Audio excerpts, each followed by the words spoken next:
guys! Welcome back to my channel.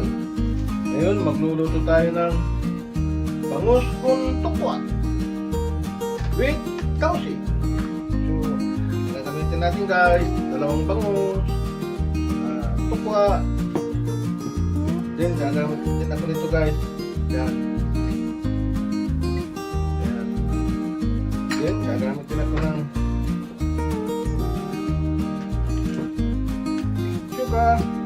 oil, salt and pepper. Nagawin natin guys, mamarinis natin itong isda. Yan guys. Okay. Yan.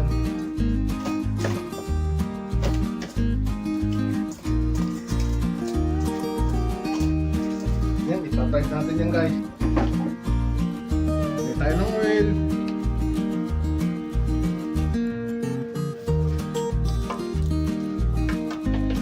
Gagawin natin guys, kahit natin tukwa. Yan guys.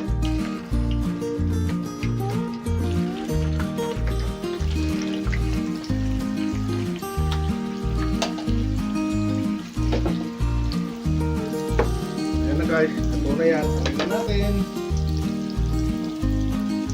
Yan guys.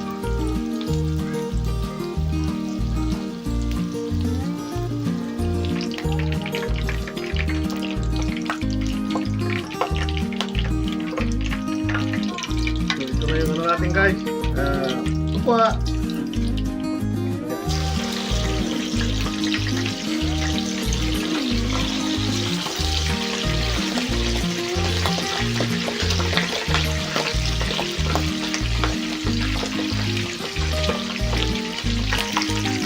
Natin guys, pagkarin natin.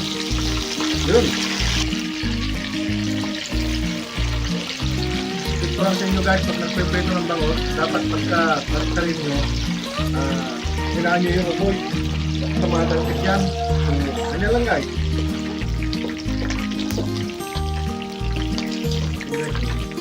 Ganyan guys, pwede na yung ganyan. Kasi bago naman yung mantika natin. Ganyan guys. Okay. Gawin natin guys, gagawa na tayo ng sauce. Guys. Okay. Bawang. Guys. Onion.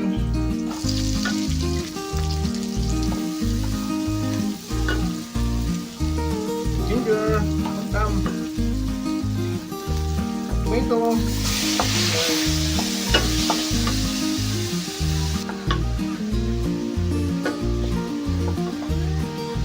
Lagay na natin itong sauce guys, matagal itong sauce nito yun.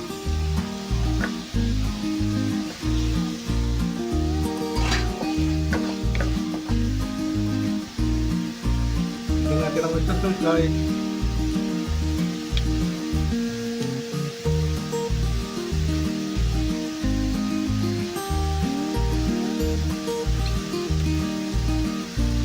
Soy sauce.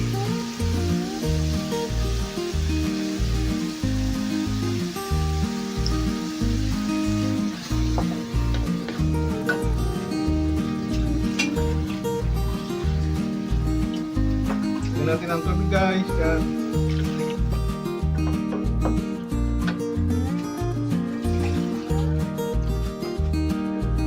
Natin pa guys kasi sisipin yan. Tukwa. Natin ang asukal guys. Yan, pambalan.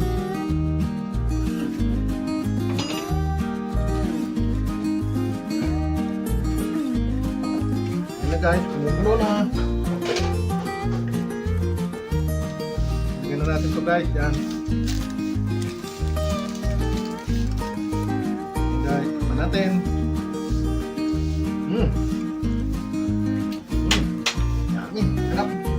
Lagyan natin guys. Lagyan natin ng 1 teaspoon cornstarch.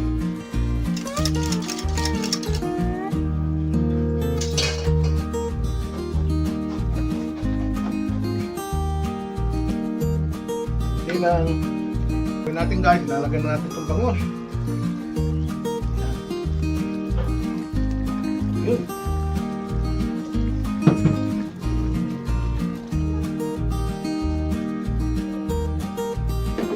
Balik na rin natin guys. Yun.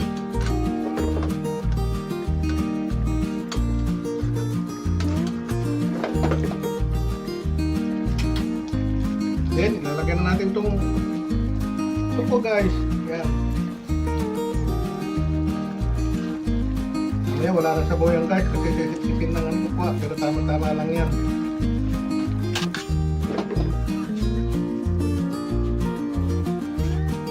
Bigyan na rin itong sili guys. Yan. Wow. I-balance natin yung ano guys. Lagyan natin ng limang kalamansi.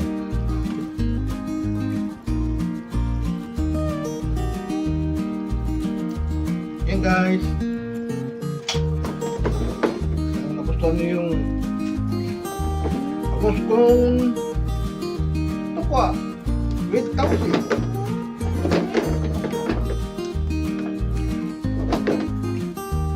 Sana wala na yung sabaw. Tama lang, natuyo. Ganun yung dagdagan ng sabaw guys. Kung kayo magluto, walang problema. Pero mas maganda itong ganito kasi tumitik na dun sa ano.